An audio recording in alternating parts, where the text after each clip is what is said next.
জাতীয় নির্বাচন কবে হবে এ নিয়ে কয়েক মাস ধরে রাজনীতিতে যে অস্থিরতা বিরাজ করছিল, ভোটের সম্ভাব্য সময় ঘোষণায় সেটি আপাতত কমেছে।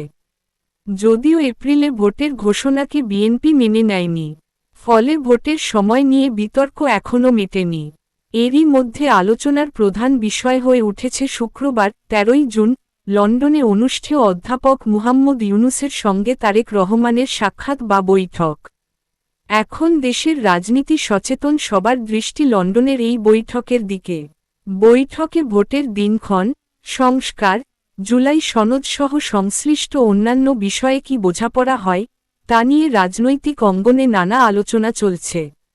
ঈদুল আজহার আগের দিন ৬ জুন জাতির উদ্দেশ্যে দেওয়া ভাষণে অন্তর্বর্তী সরকারের প্রধান উপদেষ্টা অধ্যাপক মুহাম্মদ ইউনূস বলেছেন, আগামী বছরের এপ্রিলের প্রথমার্ধে যেকোনো দিন জাতীয় নির্বাচন হতে পারে।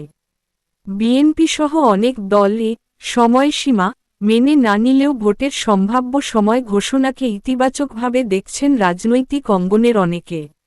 যদিও রাজনীতি সংশ্লিষ্ট অনেকে মনে করেন, রোজার আগে আগামী বছরের ফেব্রুয়ারিতে ভোটের সময় নির্ধারণ করতে পারলে রাজনৈতিক বোঝাপড়া আরও স্বস্তিদায়ক হতো।